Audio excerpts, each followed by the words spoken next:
What's your name, darling? My name is Susan Boyle. Okay, Susan, where are you from? I am from Blackburn near Bathgate, West Lothian. It's a big town. It's a sort of collection of, villages. I had to think there. And how old are you, Susan? I am 47. And that's just one side of me.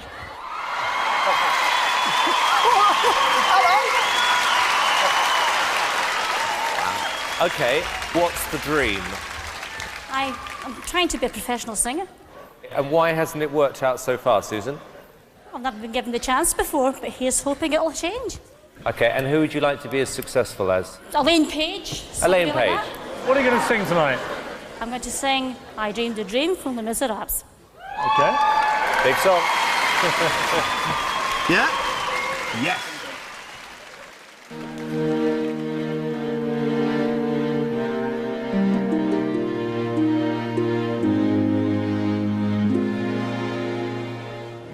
I dreamed a dream in time gone by. When hope smiled, life was giving. You didn't expect that, did you? Did you? No. I dreamed that love would never die. I dreamed that God would be. 맨 처음에 우리 이 수잔 보일이라는 여자가 나올 때 모든 사람들이 그를 보는 냉소적인 웃음 있잖아요. 그리고 자신의 꿈이 프로페셔널 엘렌 페이지 같은 꿈이라고 하니까요. 많은 사람이 비웃습니다. 배우지도 못하고 우리 마이크 볼륨 좀 켜주세요. 형편없는 그 모습을 하고 어떻게 다른 사람을 감동시키는 감히 예술인, 예술가가 될 수 있냐고 웃습니다. 그리고 그녀의 노래가 또다시 어떻게 그들을 웃길지 기대하며 듣죠.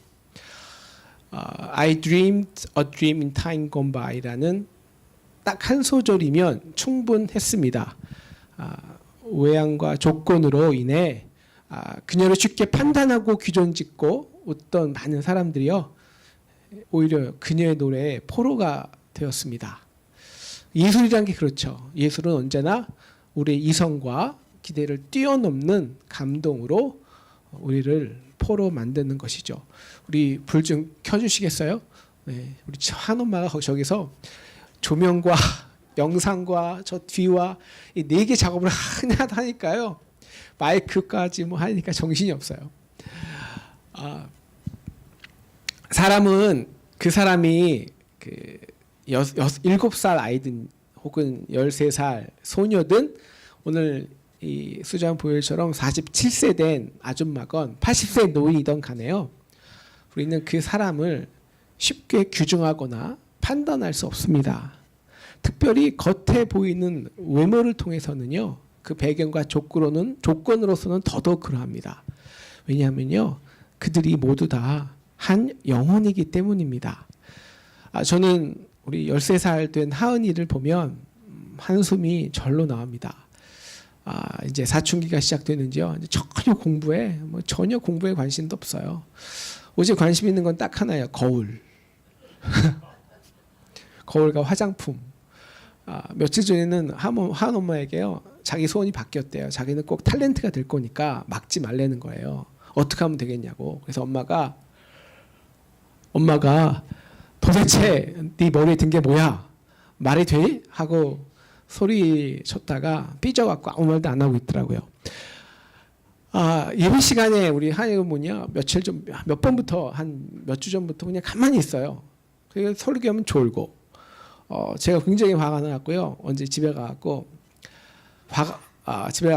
붙들고 얘기 좀 했습니다. 야, 너 왜 예배 드려?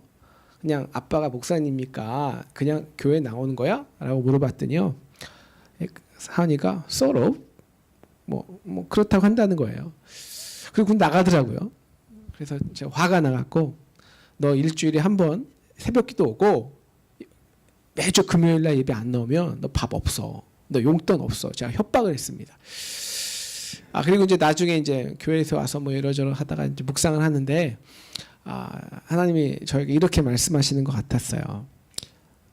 야, 그 아이 안에 나를 향한 귀한 영혼이 있다고. 아직 나타나지 않았을 뿐이라고. 그러니까 함부로 판단하지 말라고, 너보다 낫다고 이렇게 말씀하시는 것 같아서 나름 위로를 받았습니다. 하루는 제가 하준이한테도 한 방 이렇게 얻어 맞았어요. 제가 이제 교회 늦었다고 빨리 재촉하는 이제 저에게 하준이가 이렇게 물어보더라고요. 아빠, 꼭 교회 가야 예수님 만나는 거야? 아직 7살인데요. 이런 신학적인 질문을 저한테 던지는 거예요. 오늘 말씀은요, 예수님께서 최초로 한 영혼에게 전도하신 사건입니다. 최초의 전도 사건인데요. 여러분, 한 영혼이 어떻게 전도될 수 있을까요? 너 예수 믿어. 그러면 천국 가. 안 믿어? 그러면 지옥 가. 뭐 용돈 없어. 뭐 이러면 사람들이 믿을까요? 오늘 말씀 우리가 읽지 않았지만 3절에서 5절을 보시면요, 요한은 예수님께서 최초로 전도할 영혼을 찾기 위해서 의도적으로 선정하신 곳이 있다고 말합니다. 그 지역은 바로 사마리아라는 땅이에요. 여러분, 그 유대인들은요, 사마리아인들을 경멸했습니다. 우리 기원전 8세기에 아시리아가 그 모든 땅을 정복하고 나서 이제 아시리아는 주로 이 혼혈 정책을 썼어요. 그래서 그 사마리아에 있는 땅에 이방 그 북쪽 민방들을 사마리아 땅으로 이주시켜서 사마리아인들, 그 지역의 유대인들과 함께 혼혈 같이 살도록 만들었죠. 그래서 그들은 이제 더러운 이방인의 피가 섞였기 때문에요, 유대인들에게는 영원히 저주받은 자예요. 율법을 지킬 자격도 없습니다. 그들은 하물며 거룩한 하나님께 예배할 가치가 있겠습니까? 이미 속물이 된데 그들이 무슨 예배에 관심이나 있겠습니까?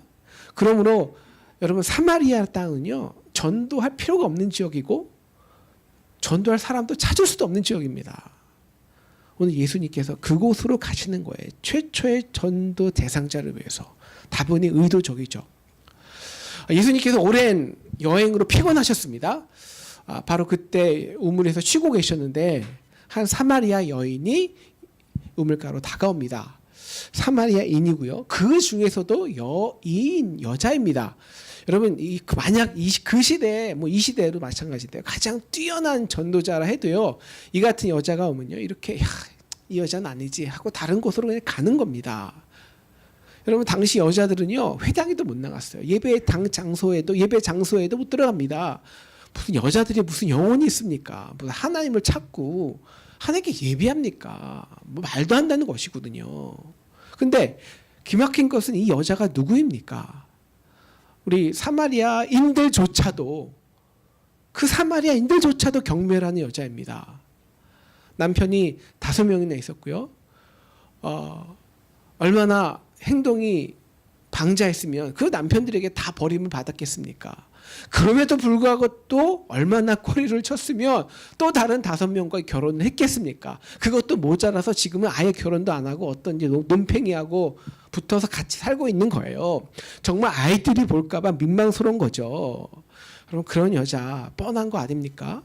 그저 돈이라면 다 할 수 있고요. 이 남자 저 남자 쉽게 자신의 몸을 맡길 수 있고요. 그렇게 값싸 보이는 가벼운 여자가 진리에 관심이 있겠습니까? 예배에 대한 소원이 있겠습니까? 마치 우리 수잔 보일이 노래하기 위해 섰을 때 수많은 사람들이 비웃던 것 같죠.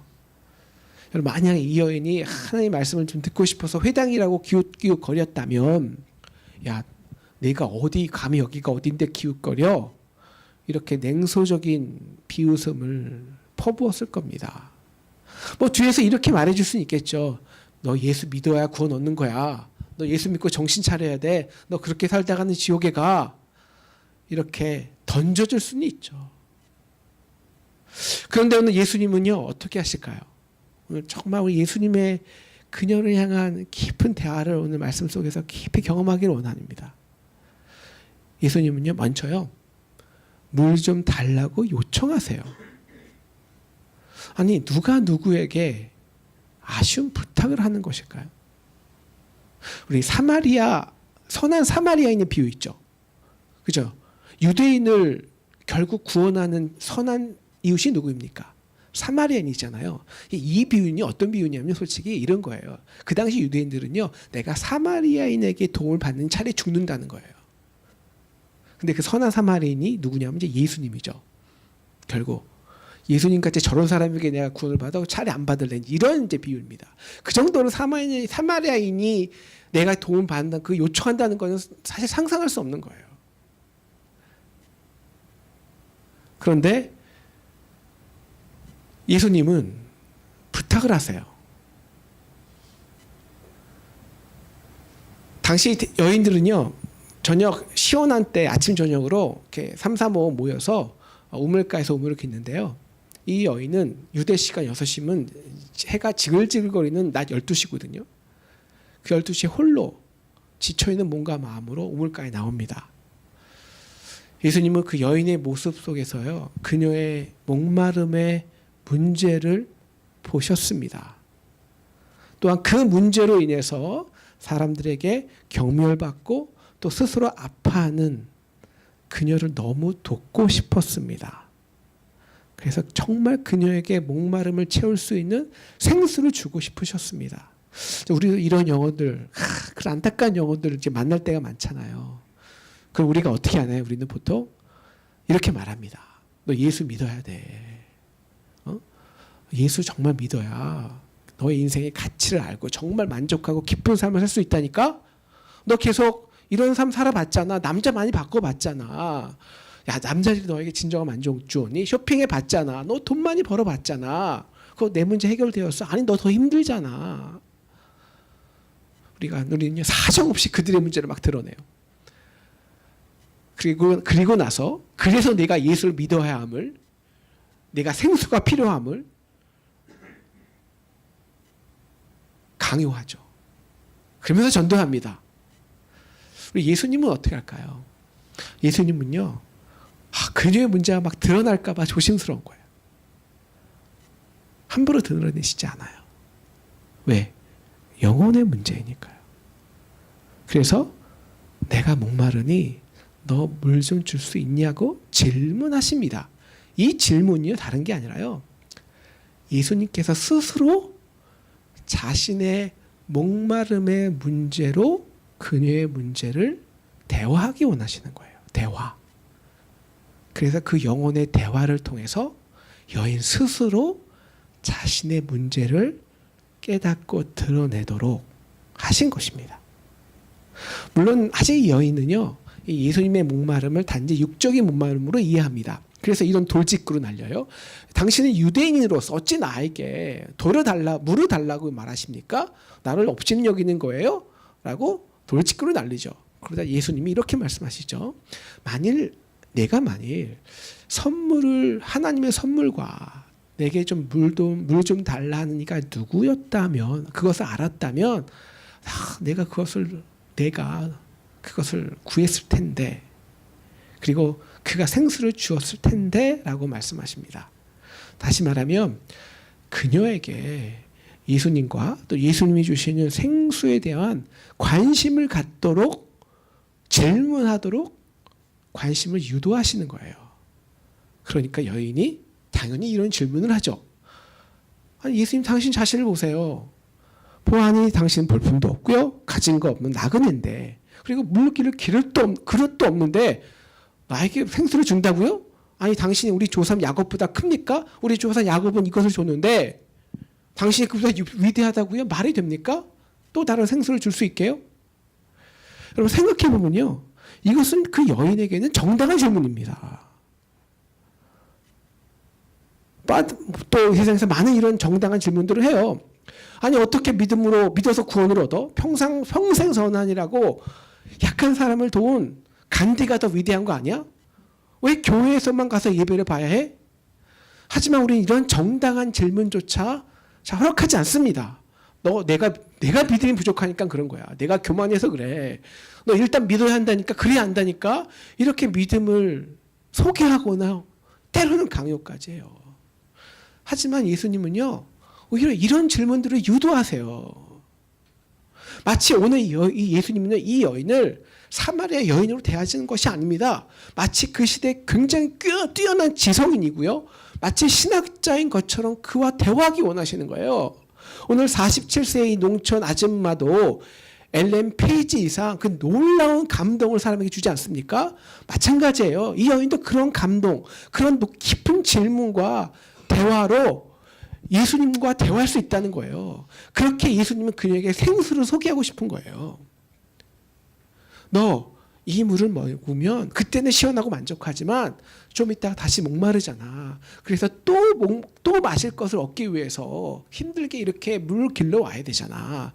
그런데 내가 주는 물은 그런 물이 아니야. 외부로 막 가지고 억지로 나에게 쏟아붓는 물이 아니야. 내 안에서 나오는 물이야. 외부에서 가지고 오는 물은 소비되고 나면 다시 목마를 수뿐이 없어. 진짜 생수는 내 속에서부터 흘러나와서 내 안에서, 외부가 아닌 내 안에서 솟아나야 하는 거야. 그러자 이 여인은요, 자신도 모르게 자신의 목마름을 그리고 피곤한 삶을 스스로 드러냅니다. 아, 주님, 그래요. 나도 좀 그 물 좀 마시고 싶네요. 그래서 목마르지도 않고 또 여기 물길로 오지 않았으면 참 좋겠어요. 이렇게 그녀가 자신의 문제를 드러나니까요. 이제 예수님께서 태도를 돌변하시는 거예요. 도전하십니다. 내 남편을 데리고 오라. 왜 남편을 데리고 오라고 도전하실까요? 바로 이 여인에게 그 야곱의 우물은요, 다른 아닌 남자였기 때문입니다. 남편으로 자신의 이 목마름을 채우려 했기 때문이죠. 자신의 피곤함, 예수가 주시는 그 생수에 대한 소원함을 스스로 드러내게 하신 후에야 그녀의 정확한 문제를 드러내십니다. 그러니까 도전하시죠. 그러니까 어떻게 되나요? 이 여인이 갑자기 당황을 하죠. 그래서 남편이 없다고 갑자기 얼버무려요. 그럴 때 우리는 어떻게 반응하나요? 야, 너 거짓말하면 안 돼. 너 내 자신에게 솔직해야 돼. 그래야 문제가 해결돼. 내 자신을 똑바로 봐. 그런데요, 예수님은 그녀의 대답을요, 그녀의 영혼의 고백으로 승화시켜요. 그래, 맞아. 내가 남편이 5 있었지만 지금 사는 자는 내 남편이 아니니 내 말이 참되도다. 진짜 내가 바라는 남편, 다시 말하면 그 너의 목마름을 채워줄 수 있는 남편은 없으니까 그래, 내 말이 맞아. 인정해 주신 겁니다. 이제 이 여인은 혼란스러워요. 도대체 나의 모든 문제를 알고 있는 이 사람은 누구지? 또 그가 얼마큼 나의 문제, 부끄러움, 연약함을 더 알지? 이제 막 두려워집니다. 그러면 대부분의 사람은요, 당신 날 뭘 안다고 하고요, 그냥 도망가 버립니다. 그런데 여인은 도망가지 않아요. 이게 위대하죠. 이 여인의 위대성입니다. 대신 더 깊은 신학적 질문을 던져요. 이 여인이 이렇게 질문할 수 있는 것은 예수님께서 그 여인을 영혼으로 인정해 주시기 때문입니다. 영혼으로. 그래서 이런 질문을 하는 거예요. 주님, 예배는 어디에서 하는 건가요? 갑자기 동문서답 같지만 아닙니다. 이 예수님께서 이 영혼의 문제를 계속 말씀하셨기 때문이에요. 여러분, 사마리아인들은요, 바벨론 포로에서 이제 돌아올 때요, 그들도 예루살렘의 성전 재건에 동참하고 싶었습니다. 하지만 유대인들이 그걸 허락하지 않았어요. 그래서 사마리아인들은 그래, 나도 성전 짓지 하고 그 그리심산에서 따로 성전을 건축하였습니다. 당연히 유대인들은요, 그 예루살렘 성전만 유일하게 인정했기 때문에 그 그리심 성전을 혐오하고요, 너희가 거기서 예배하는 것은 진짜 예배가 아니라고 협박했습니다. 그러니까 이 여인이 이것을 묻는 거예요. 예수님, 저도 사실은 정말 이제는 알아요. 남편으로는 이 세상의 우물로는 나의 목마름을 채울 수 없다는 거. 그래서 저도 정말 하나님 찾고 싶었어요. 그래서 예배를 드리고 싶었어요. 하지만 당신 유대인들은 저 예루살렘 성전에만 봐야 된다고 해요. 그런데 당신도 알다시피 우리들은 부정하잖아요. 그 성전에 들어갈 수조차 없잖아요. 그럼 어떻게 하라는 거예요? 화도 나요. 근데 한편으로는요, 이렇게 부정한 여인이 어차피 하나님께 예배 드릴 수 없는데 이런 생각 들어서 지금 이러고 있는 거예요. 그러자 예수님이 이렇게 말씀하시죠. 그래, 옛날에는 그 성전이 예루살렘 성전인지 아닌지 중요했어. 재물을 가지고 오는 장소가 중요했어. 하지만 지금은 너희가 성전을 찾아가서 예배하는 시대가 아니야. 왜? 재물로 예배하는 게 아니라 영과 진리로 예배하는 때야. 그러니 내가 사마리아인인지 유대인인지 남자인지 여자인지 남편이 몇 명 있었던지 대학을 나왔던지 안 나왔던지 수잘 보일 같은 외모든지 그렇지 않든지 상관이 없어. 중요한 것은 내가 영혼이 있다는 거야. 그리고 내 영혼으로 간절히 진실이 하나님이 주시는 은혜를 사랑을 사모한다는 것. 하나님 당신의 은혜가 없으면요, 사랑이 없으면 저는 살 수가 없어요. 간절히 찾는 것, 이것이 진짜 예배야. 그리고 지금이 이때야. 우리 곧 이때라고 말하는데요, 영어서는 이렇게 나와요. Now in this time. 지금, 바로 지금 이 시간이 그런 예배를 드릴 때라는 겁니다. 내 영혼이 그렇게 목말라 하는 그 은혜와 사랑이 지금 너에게 왔어. 그래서 내가 이 우물 저 우물 캐멜과 같이 이 산이나 저 산 가서 찾을 필요가 없어. 왜? 너에게 이미 도래한 것이야. 여인이 말합니다. 예, 저도 그러한 예배 드리고 싶어요. 그래서 정말 영생하도록 솟아나는 생수를 마시고 싶어요. 언제 그런 예배를 드릴 수 있는지. 맞아요. 25절 보면 그리스도라는 메시아가 오시면, 정말 그 선지자가 오시면 모든 거 알려줄 거예요. 이 여인 스스로가요, 그리스도를 통한 진정한 예배를 간절히 소원하게 됩니다. 그리고 그런 후에야 예수님께서 이렇게 말씀하십니다. 우리 다 같이 26절 한번 보실까요? 26절. 우리 아마 성경을 그냥 찾는 게 빠를 것 같아요. 우리 26절 함께 읽겠습니다. 시작. 여기까지 하겠습니다. 내가 말하는 그가 나라. 내가 말하는 그가 나라. 내 영혼이 그렇게 목마르고 예배하고 싶던 그 하나님이 이제는 저 하늘나라에만 계시지 않고 예루살렘 성전에만 계시지 않고 이미 너를 찾아 이 땅에 성육신하셨어. 너와 같은 모습으로 오셨어. 너와 같은 조롱당하고 무시당하고 죄인으로 정죄당하셨어. 너의 그 목마름 같이 십자가에서 그렇게 목마르셨어. 너의 아픔 때문에 그렇게 십자가에서 아파해야 했어. 그래서 더 이상 장소의 문제가 아니야. 이미 너에게 왔고 지금 너의 앞에 있어. 바로 그러므로 지금이 이때야. 내 영혼이 그렇게 갈급하던 그 사랑과 은혜를 채울 때가 바로 이때야. 왜? 그가 지금 내 앞에 있기 때문이야. 예수님께서요, 너 나를 믿어, 믿으면 구원받아 말하지 않으셨습니다. 말할 필요도 없으셨습니다. 내가 그라고만 하셔도 충분합니다. 왜요? 바로 그 예수가 그 여인을 만날 처음부터 물 좀 달라 요청하실 때부터 이미 그 사랑과 은혜를 그녀에게, 그 여인에게 채우셨기 때문입니다. 그 은혜가 시작되었기 때문입니다. 하늘의 거룩하신 하나님께서 나와 같은 자에게 찾아와 주신 겁니다. 그리고 깊은 인격적인 대화와 질문을 통해서 내 안에 찾아오시고 내 안의 문제에 함께 고민하시고 아파하신 것, 즉 성육신 하신 것입니다. 그래서 더 이상 조롱받는 사마리아 여인이 아닌 귀한 영혼으로 내 안에 그분의 사랑을, 은혜를 이미 채워주신 것입니다.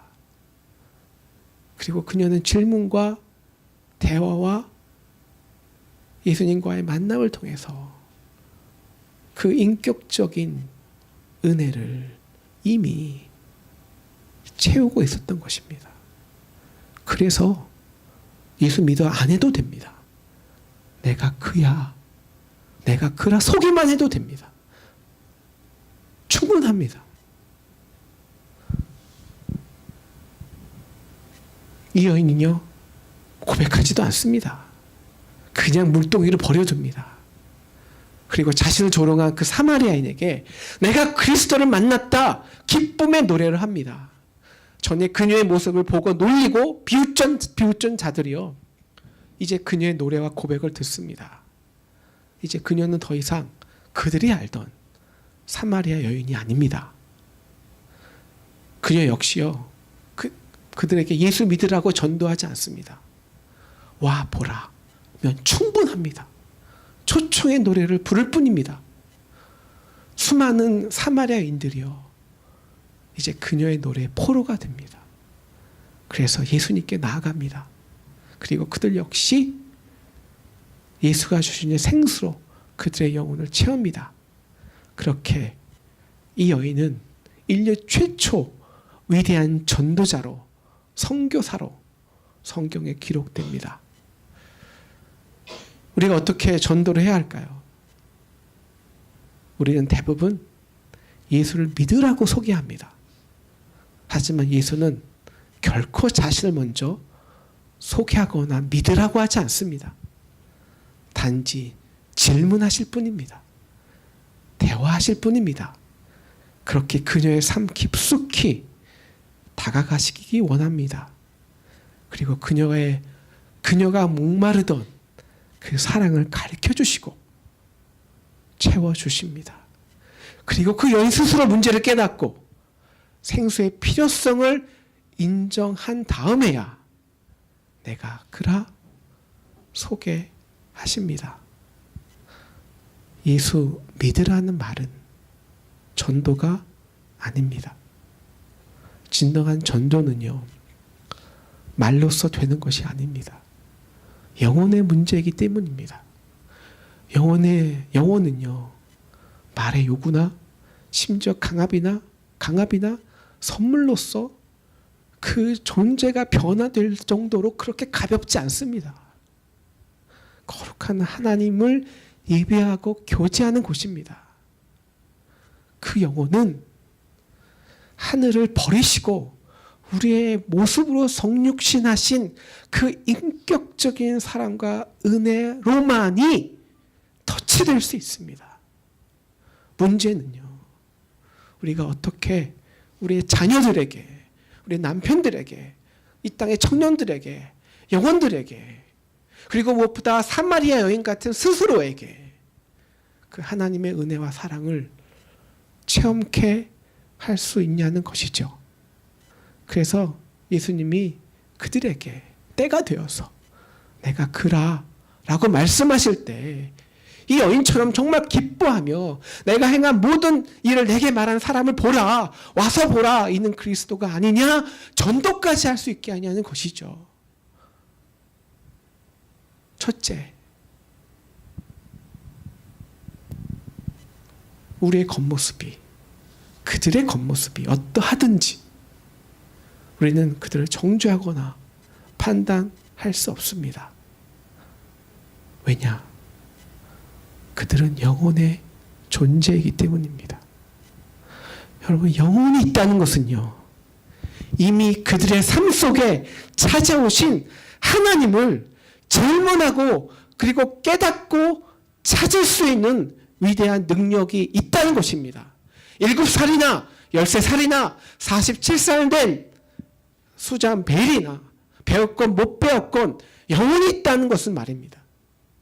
하지만 한 영혼이 우리와 같이 육신이 되어 십자가에 죽으신 그 하나님의 사랑을 이해하고 경험하기까지는요, 스스로의 편견과 불신을 뛰어넘는, 그리고 혼돈과 두려움, 아픔이 포함됩니다. 그래서 예수님처럼 우리도 그 삶 속에 들어가 주어야 됩니다. 함께 아파해 주어야 됩니다. 그가 스스로 문제를 깨달을 때까지 질문하고 도전하고 대화해 주어야 됩니다. 그렇게 예수님의 은혜와 사랑의 통로가 돼 주어야 합니다. 그래야 때가 돼서 예수님께서 그들에게 내가 그라 말씀하실 때 그들이 내가 그리스도를 이미 만났어.